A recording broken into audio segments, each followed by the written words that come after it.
know they've had good enough teams to have won the conference championships.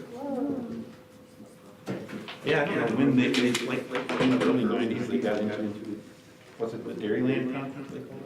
Yeah, I thought they'd been in the Dairy Line for quite a while.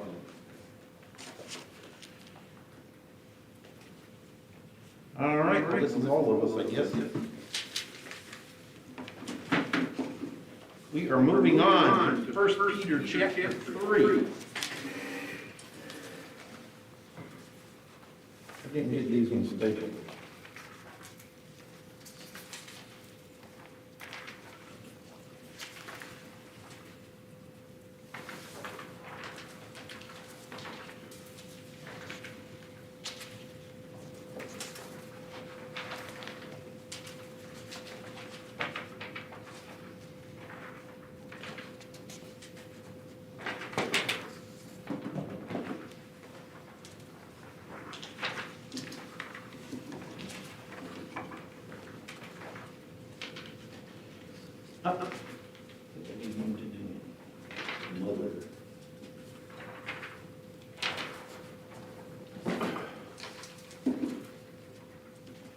All right, so like normal, I'm going to read through the whole chapter, but just by way of reminder, what we've been discussing up to this point is how believers should live in view of Christ's resurrection and his victory over sin, death, and hell, and in particular in regards to how we should live in regards to the suffering that we must endure as believers. Because Peter's writing to believers at the time of persecution, and that was at first just kind of localized, but due to the Judaizers, in large part, became broader throughout the Roman Empire. In the last chapter, he addresses slaves and how they should live in regards to their masters. And there's one point that he wants us to keep in mind. How we respond to suffering, how we respond to persecution, gives it is either an opportunity to witness, or it will be an opportunity for those who are unbelievers to malign our faith all the more. So that's the underlying thought here. So now picking up in chapter 3, likewise, wives, be subject to your own husbands, so that even if some do not obey the word, they may be won without a word by the conduct of their wives, when they see your respectful and pure conduct. Do not let your adorning be external, the braiding of hair and the putting on of gold jewelry, or the clothing you wear, but let your adorning be the hidden person of the heart, with the imperishable beauty of a gentle and quiet spirit, which in God's sight is very precious.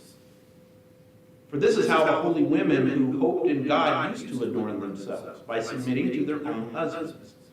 As Sarah obeyed Abraham, calling him Lord, and you are her children, if you do good and do not fear anything that is frightening. Likewise, husbands, live with your wives in an understanding way, showing honor to the woman as the weaker vessel, since they are heirs with you of the grace of life, so that your prayers may not be hindered. Finally, all of you have unity of mind, sympathy, brotherly love, a tender heart, and a humble mind. Do not repay evil for evil, or reviling for reviling, but on the contrary, bless. For to this you were called, that you may obtain a blessing. For whoever desires to love life and see good days, let him keep his tongue from evil and his lips from speaking deceit. Let him turn away from evil and do good. Let him seek peace and pursue it. For the eyes of the Lord are on the righteous, and his ears are open to their prayer. But the face of the Lord is against those who do evil. Now who is there to harm you if you are zealous for what is good? But even if you should suffer for righteousness' sake, you will be blessed. Have no fear of it, nor be troubled. But in your hearts, honor Christ the Lord as holy, always being prepared to make a defense to anyone who asks you for a reason for the hope that is in you. Yet do it with gentleness and respect, having a good conscience, so that when you are slandered, those who revile your good behavior in Christ may be put to shame. For it is better to suffer for doing good, if that should be God's will, than for doing evil.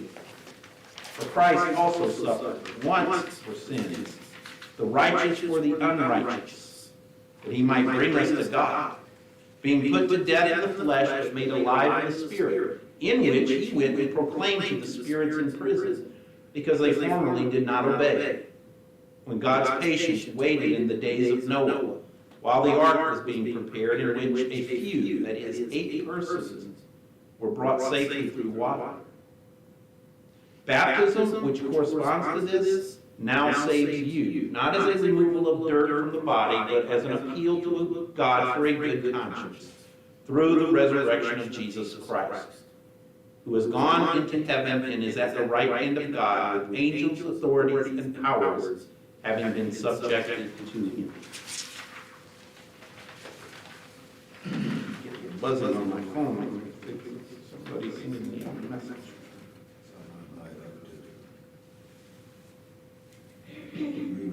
Monster reverb on the sound. Monster reverb on the sound.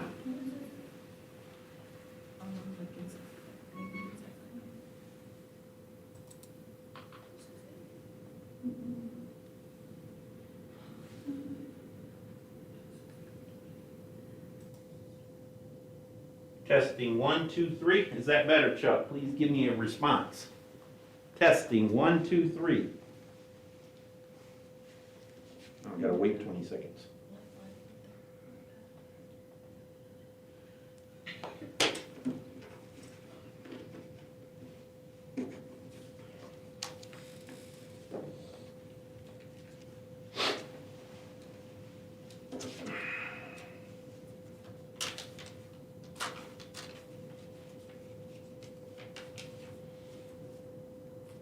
Testing 1, 2, 3.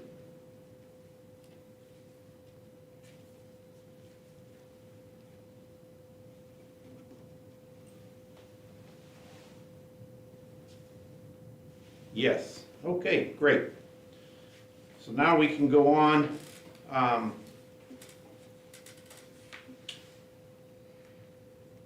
Like the Apostle Paul did in some of his epistles, Peter does the same thing here. He starts off by addressing groups, how they are to behave in view of their Christian faith in regards to certain things. And that's what he's doing here. He's already taken slaves and told them how they should live in regards to their suffering. Now he speaks to wives.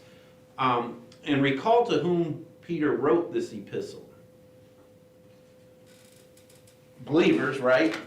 But not just believers. Most of the ones that would have received this originally were of Jewish descent. So they were believers, but they're also of Jewish descent. And that's interesting here, because my next question is, how might that knowledge give context to his instruction in these opening verses? Well, remember that persecution initially broke out was carried out by the Jews. Those who were holding to a distorted and warped version of Old Testament theology. And so now you got a wife here that becomes a believer, but her husband isn't necessarily a believer. what should she do? Good morning.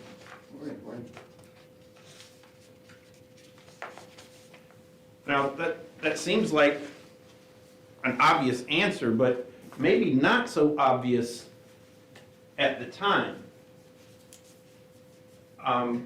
Because it could, and likely was, a significant temptation or argument to say, okay, you wives, you're believers in Christ, but your husbands aren't.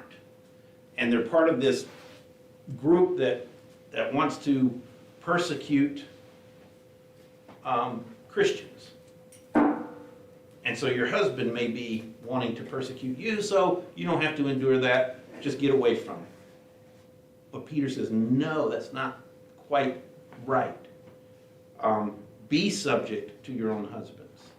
Remain in that. Now that could put them in a difficult situation, especially, when you have something like religion, and a religion that is willing to do violence to anyone who holds this other religious belief, this Christian faith.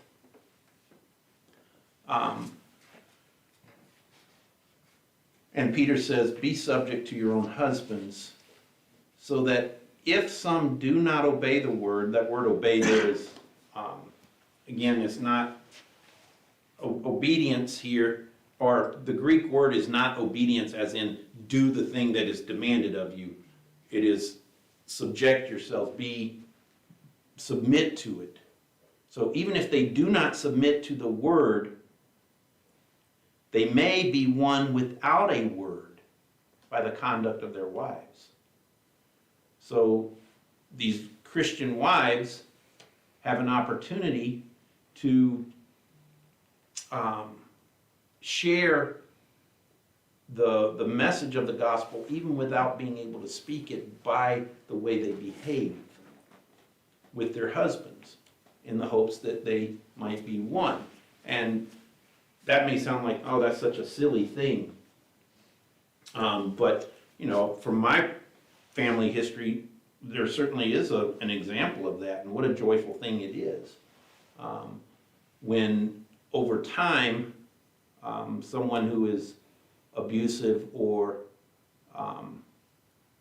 just radically opposed to the message of the gospel, over time gets won by it. Or gets won by the conduct of one who trusts it. So this isn't just a matter of, oh, wives, you're supposed to be submissive. It's not that. That is true because of the way God established an order in his creation.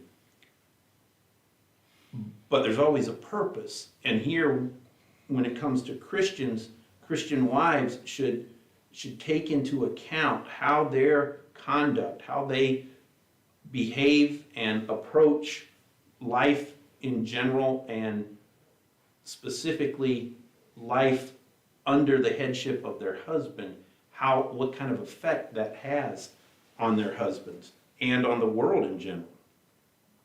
So what specifically does he instruct wives to be? I heard another buzz. Let me see.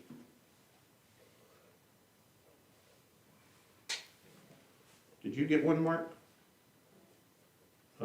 A message on your phone? No. No, okay. I thought I heard a buzz. So what specifically does he instruct wives to be in regards to their husband? And that is to be subject, and then to be respectful and pure in their conduct. And that's the same word that Paul uses too, that wives are to respect their husbands. What does the word respect mean?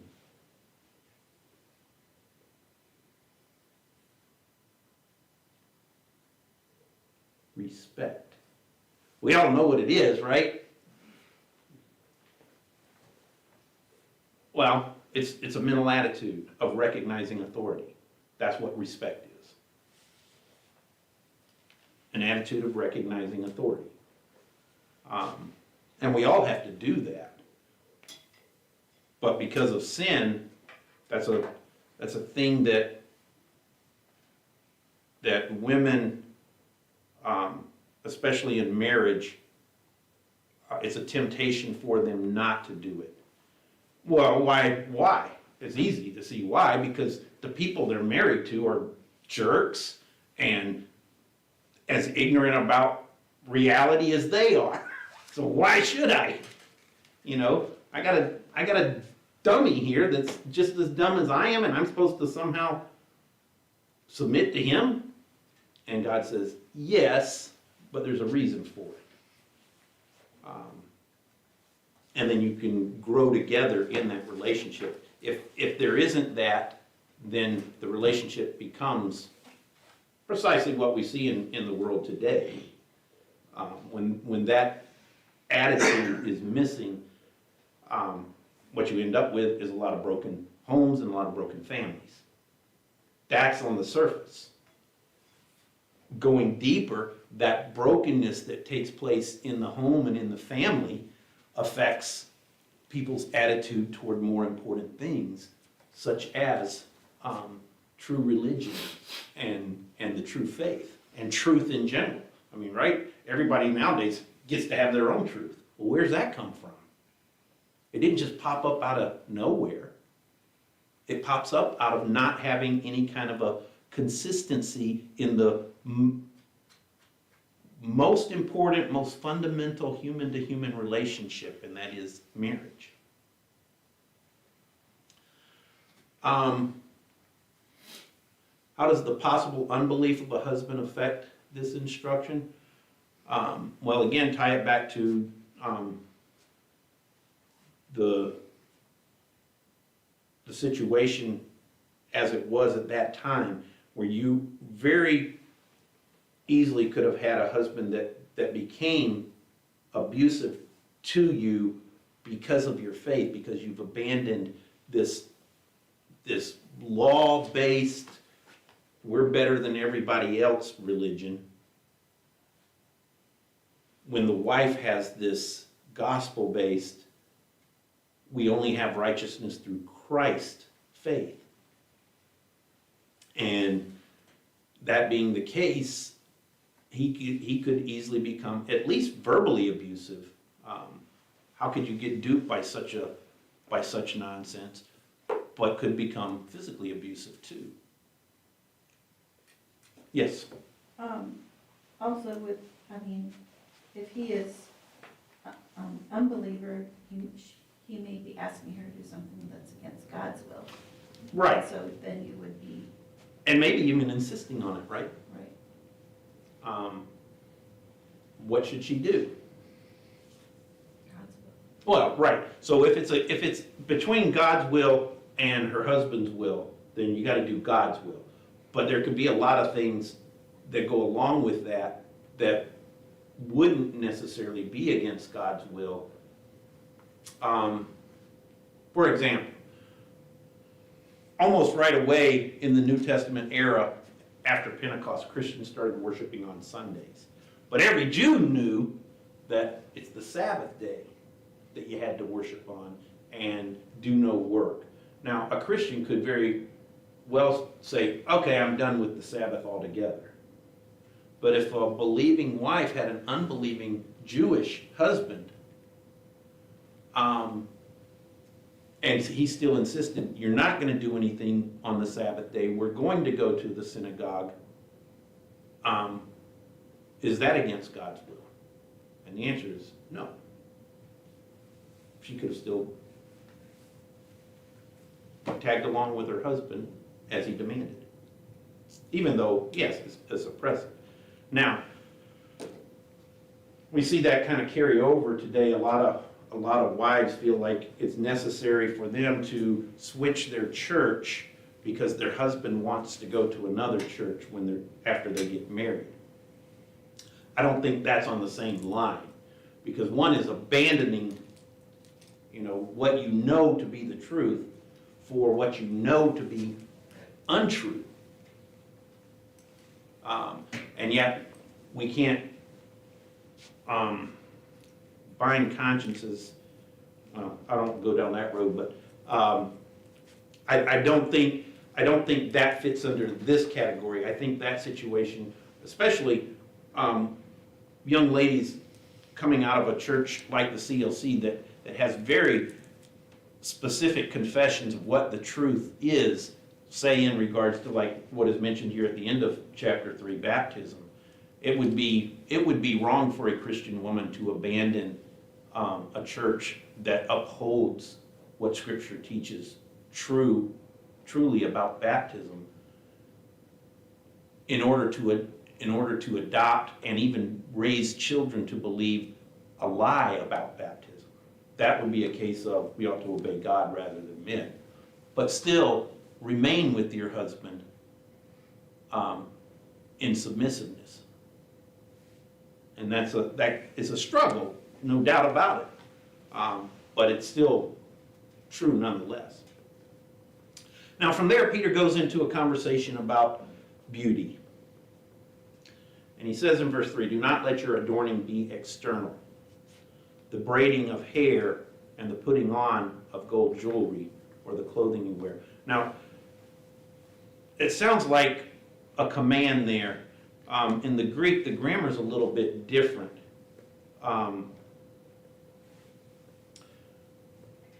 Which is, here's a better way of saying it. If you go on from verse 2, when they see your respectful and pure conduct, now listen to the slight difference. This is the way the Greek would read it. Which is not allowed to be external. The braiding of hair and the putting on of gold jewelry or the clothing you wear. Do you get the slight difference there? One seems to be a command to say, okay, don't braid your hair, don't wear gold, don't worry about what kind of clothes you wear. That's not Peter's intent here. That's not what the grammar says. The grammar says, don't, your conduct, which is respectful and pure, is not merely external, and it's not based on these external things. So he's not saying, ladies, you can't wear makeup, you can't wear jewelry, you can't braid your hair, you can't wear nice clothes. What he's saying is, that's not what really makes you beautiful, no matter what the world thinks. What makes you beautiful is verse 4. Let your adorning be the hidden person of the heart with the imperishable beauty of a gentle and quiet spirit. So there again, verse 4 sounds in the English here like it's making a command. It's not quite the sense in the Greek. In the Greek, it is saying, but is allowed to be the adorning, but allows your adorning to be the hidden person of the heart. And it goes back to your respectful and pure conduct. So it's not a command to don't do this and do this. It is rather a defining of what respectful and pure conduct look like. Has nothing to do with your external beauty. It has only to do with the internal beauty that, of course, only the Holy Spirit can bring about. And then we're told, well, that answers the question, do Peter's words reject external beautifiers? The answer is no. He mentioned Sarah here. Well, Sarah herself was a beautiful person, right? Abraham, when he went down to Egypt 2 different times, he went down to Egypt and he was afraid he was going to be killed because his wife was so beautiful. And yet Peter uses Sarah as what he's talking about. And if he used Sarah with the intent of saying external beauty should be completely disregarded, then the only way he could use Sarah is as a bad example. But he uses Sarah as a positive example. Even though she was externally very beautiful, internally she was also respectful and pure in her conduct toward Abraham. That's what he's emphasizing.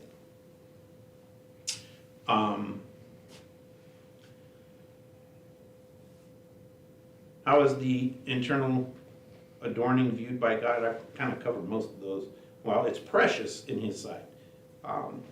It's beautiful, it's lovely, it's valuable. That's really what precious means. It's something very valuable to God. And not to God in the sense that it enriches Him, because He's complete in Himself. He doesn't need anything from us. It's valuable to God as He looks out over the world and sees what this internal beauty of a Christian woman, what effect it has on the world. And don't underestimate that. It's easy to say, well, I by myself can't make a big difference in the world. You don't know that. By yourself in the world, you have the opportunity to affect untold thousands and maybe even millions that way, just with your attitude. And so he's talking specifically to wives here, that they should keep that in mind, that when God looks at how a Christian woman behaves godly and maintains a godly spirit and attitude, it does have a valuable effect. To whom does Peter appeal to encourage? To whom does Peter appeal to encourage such internal beauty? Sarah, right? And again, she was a beautiful woman, so much so that Abraham feared for his life when he got down to Egypt. And yet, her submissiveness to Abraham is the thing that he's referring to. And then how does Peter's last instruction to wives apply to this discussion? Well, he assures you, you are her children, which that's a big thing to say here. Why? Because we talk about Abraham having many children, right? His descendants are as the sands on the seashore and as the stars in the sky. And God counts all believers as being His descendants. Well, don't forget, Sarah only had one child. Abraham had two, right? One through Hagar. But now he's telling wives, Christian wives, you're more than just Abraham's descendant. You're Sarah's descendant. You're her child through that one child of promise, Isaac. And then from Isaac to Jesus, of course. So you're Sarah's own children. If you do good and do not fear anything that is frightening, that if there, again, kind of has the idea of since you are living this way, and do not fear anything that is frightening. Now, how does that phrase tie into all of this? That just seems out of place if you're just reading on the surface. Wives, be submissive. Don't be afraid of anything. But don't forget, what we're talking about here is Christian wives living quite potentially under a husband who is not a believer and who may use threats and who may use force and intimidation. And Peter says, look, you don't have a reason to fear that. And he's going to tell us why eventually. Same way with husbands here. And later on with everyone, as we picked up in verse 8, ultimately we don't have any reason to be afraid, is because Christ has already accomplished our victory over anything that the world can do to us. Questions or comments? Garth, I didn't even see your nose flare. No. You're a young lady, and young ladies often struggle with these kinds of teachings. Okay. Well, then let's go on to verse 7. Likewise, husbands, live with your wives in an understanding way, showing honor to the woman as the weaker vessel, since they are heirs with you of the grace of life, so that your prayers may not be hindered. Now, I know many women view this as kind of a backhanded positive, because it uses that phrase, the weaker vessel. But the reality is, Peter is doing the same thing for men here in regards to the thing that they are more likely to be tempted. Husbands are more likely to be tempted not to do, just like, so what he's not trying to do is tell women what their husbands need to do and then tell husbands what their wives need to do. Okay? He's talking to them individually. Here's your particular temptation, the area where the devil might get an upper hand on you. And I'm going to address that. And now he talks to the husband and says, okay, I've got one for you too. Husbands, live with your wives in an understanding way, showing honor to the woman as the weaker vessel. And if you bristle at the idea of the woman being the weaker vessel, it's easy to disabuse you of that bristling, and here's why. As the husband, I can tell you how easy it is to get my wife to shut up. Right? It's very easy. All I have to do is become very angry and twist words around, speak loudly, and become almost a monster. Very easy.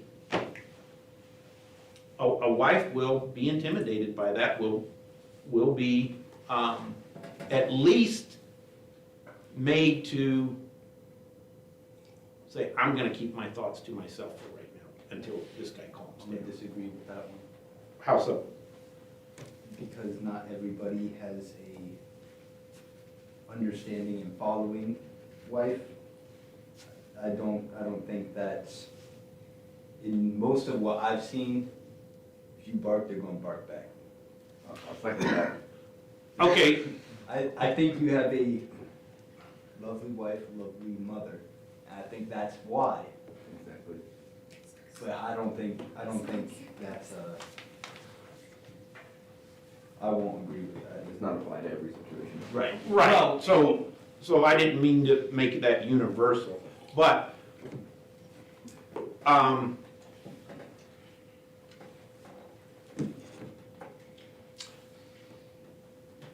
we can take it further. Not every man's going to be the same way either. I mean, not every man is going to have that inner struggle to keep his temper or his desire to win an argument down. But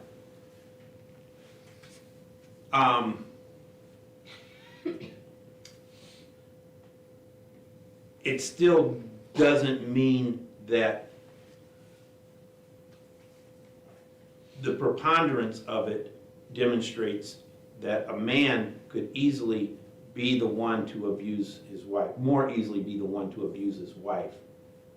Whether it be through his, here's another thing. Men generally, okay, this is a general, and this actually goes back to the woman, and I'll explain why in a moment, but men generally have a higher IQ than their wives, which means they tend to think more quickly on their feet.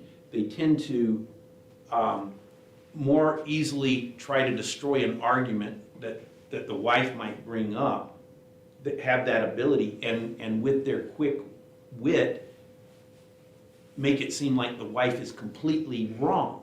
Now, I say this goes back to the wife. Why? Because women, in their nature, is they don't want someone that is less intelligent than them. They want someone on whom they can rely. So a woman who comes across a man who is less intelligent, she's more likely to reject him as a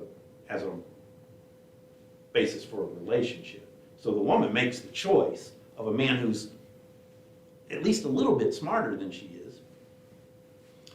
And then the man, because he is a little bit smarter, generally speaking, can more easily become verbally dismissive, and destructive.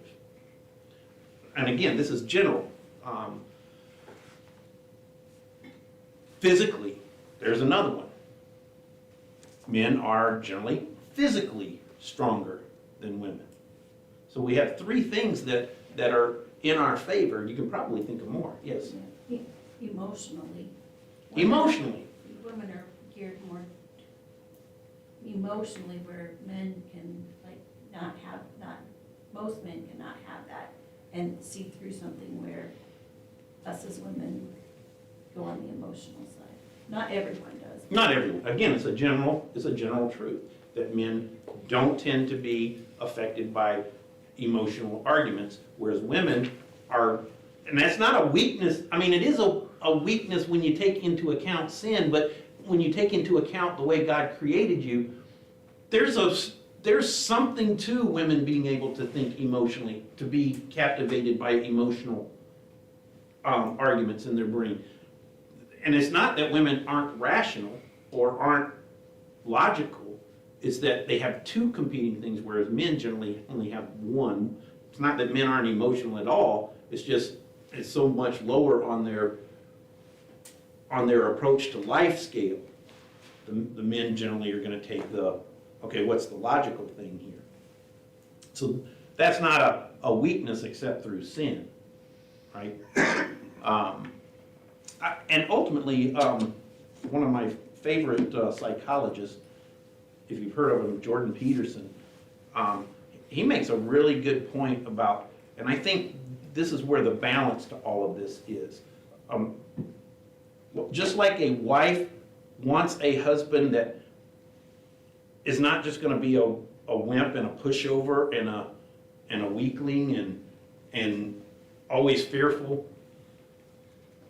So also a husband, if he's thinking rightly, wants a wife that he can contend with, that pushes him to be a little bit more. It's the sin part that makes it difficult, because that becomes judgmental. But ultimately, what we're talking about here is for husbands to understand probably precisely what Kendra just said.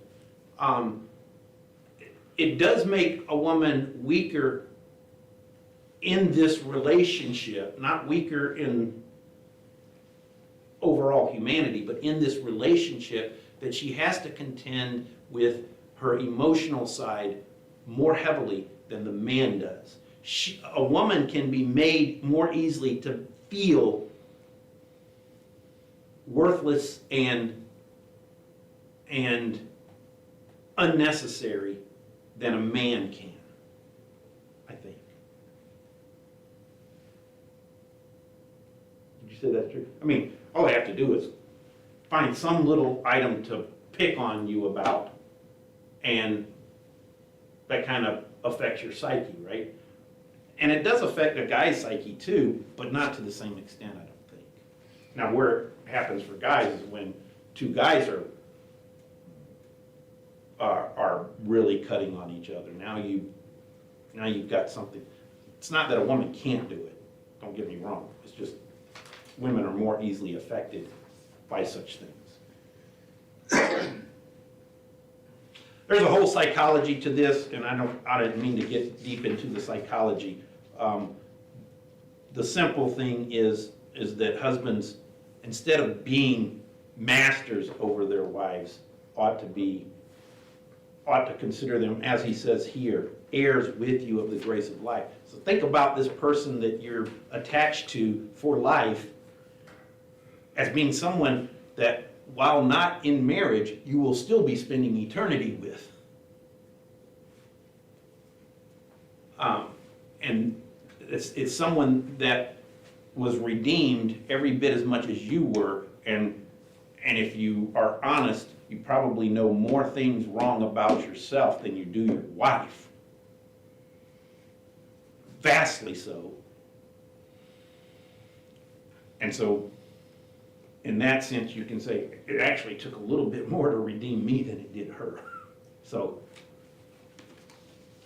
I mean, don't make a theological point out of that. That's just a mental observation.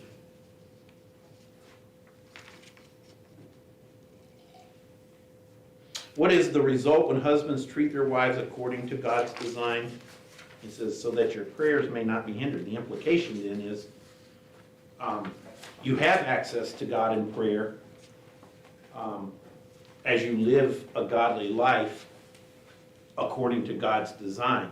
It's when you step out of that, when you become the kind that it is such a conflict with the Christian faith for a husband to become a tyrant to his wife. And again, think of the historical situation here. That could have been an easy thing to happen. And quite honestly, it was ingrained within Judaism. Not because God put it there, but because that's what man does with it. That's what man does with headship, when he's not guided by the Holy Spirit. All right, now here's where all of this comes together. Paul does this same thing, only he does it in reverse. Ephesians 5, everybody knows the verse that says, wives, submit to your own husbands as to the Lord, right? Very few people know the verse that comes right before that. All of you submit to one another. Okay? And now Peter does the same thing, only in reverse. So Paul goes, first I'm going to address everyone, and then I'm going to address wives, and then I'm going to address husbands, and then I'm going to address slaves. Peter takes the exact opposite approach. He addresses slaves, then wives, then husbands, then everyone. And notice much of what he's saying here in connection with everyone has application to the marriage relationship as well. So he says in verse 8, finally, all of you have unity of mind, sympathy, brotherly love, a tender heart, and a humble mind. And then he goes on, do not repay evil for evil or reviling for reviling, but on the contrary, bless. For to this you were called, that you may obtain a blessing. For whoever desires to love life and see good days, let him keep his tongue from evil and his lips from speaking deceit. Let him turn away from evil and do good. Let him seek peace and pursue it.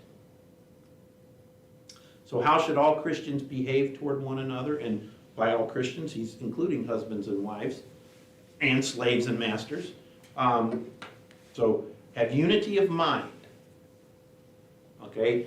And this unity here goes deeper than we agree on every secular approach to life. For example, are we going to have chicken or are we going to have beef for lunch? Right? It's more than that. This unity of mind is the same one that the Apostle Paul talks about in 1 Corinthians chapter 1, to be united in the same mind and in the same judgment. He's talking about the unity of centered on the truth of God. That unity of mind. Oh, there it was.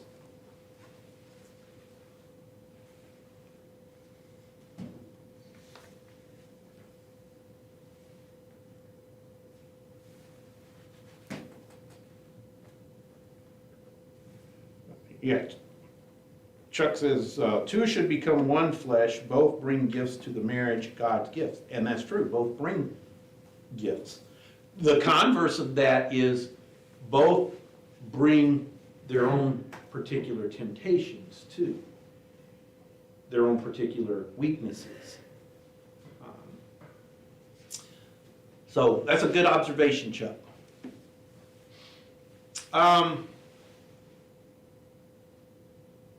So how should all Christians behave toward one another? We talked about the unity of mind. Sympathy. Now see, this is one where I think women, this is, as Chuck just said, one of the gifts that women tend to more easily, again, just as a generalization, bring to the marriage. the sympathy, the being able to have compassion on someone in their weaknesses. Brotherly love. We should all treat each other as brothers, not as foes. And then a tender heart and a humble mind. A tender heart would be one who can rejoice with someone in their blessings and can sorrow with someone in their struggles and trials. And then a humble mind, that's the one that it's not just how we view ourselves and compared to one another. It's how we view ourselves under the direction and the order of God. Because that is just as important. As long as I struggle with what God has said, you can believe I'm going to struggle in my relationship with other people. That's why, I like to caution people against latching onto mottos that, little trite phrases and expressions that the world comes up with, such as, oh, you have to love yourself before you can love anyone else. No, it's your love for self that's getting in the way of you loving someone else. And we have to be careful of those kinds of philosophies, because what do? They set the mind and the heart against what God has said. That makes it hard to be humble toward one another. But when I know that my love for self is actually the problem that keeps me from loving others, then through repentance and become humbled in that regard, that more and more opens up the possibility for loving others and these other things too, a tender heart, brotherly love. I mean, if you don't have a humble mind, you're going to have a hard time with these other ones. You're going to struggle with it. Or maybe even worse, see no usefulness in any of it.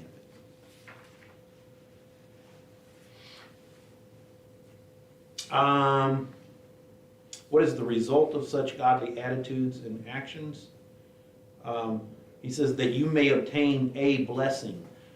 Now the word a is there because in the Greek, there isn't a word a. So if I wanted to say, I need a drink, in the Greek, I would just say, I need drink. But now apply that to this. You may obtain blessing. By inserting the word a there, it almost sounds like Peter saying, there is a particular blessing, whatever it may be, that you will get out of this. And I don't think that's what he's saying at all. I think he's being much broader than that. That this approach to living, of having these attitudes, and then going on into verse 9, do not repay evil for evil or reviling for reviling, but rather bless people by your language, you will obtain blessing. Like a lot of blessing, not one little particular blessing.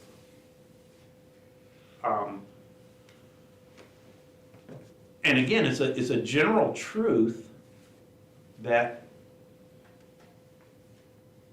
the more you show genuine love and concern for people, rather than doing the natural thing of wanting them to show love and concern for you, I say natural, it's not natural because it's against how God created us, but natural in the sense that it's what comes to us in our sin-corrupted state.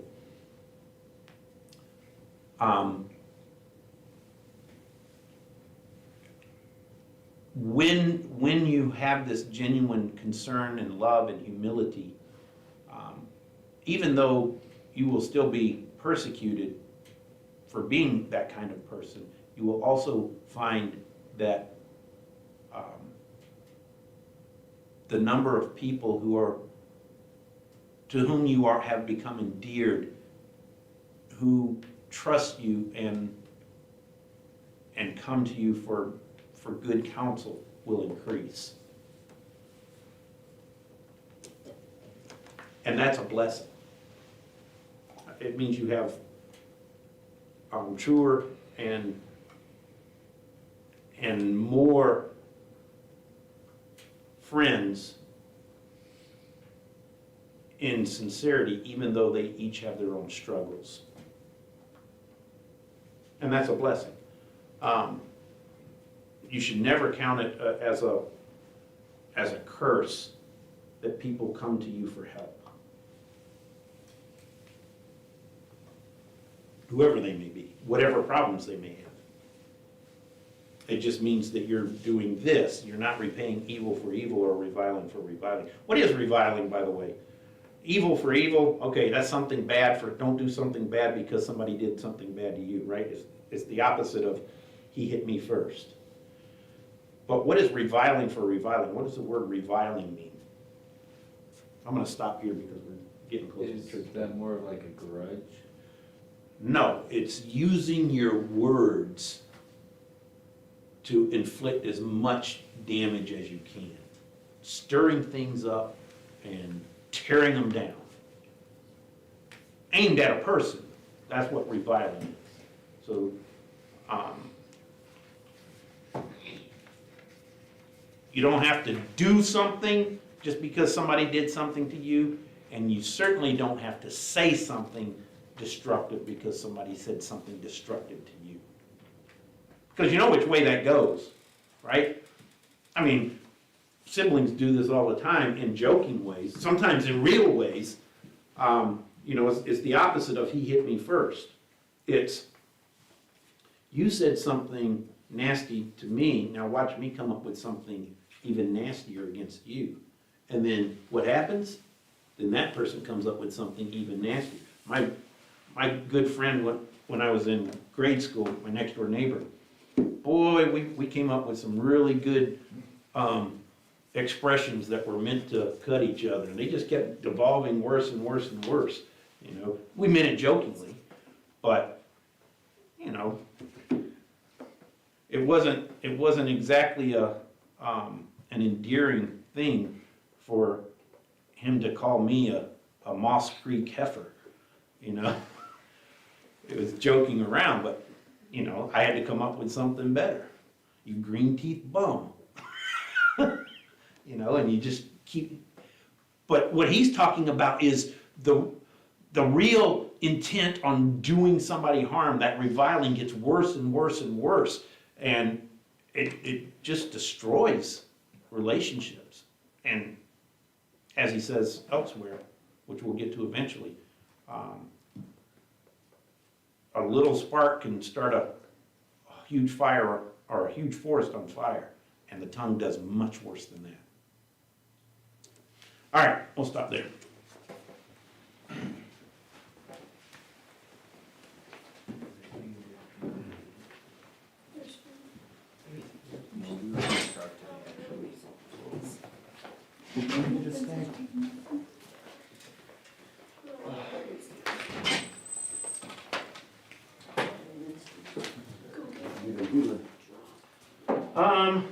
I'm a little bit better today.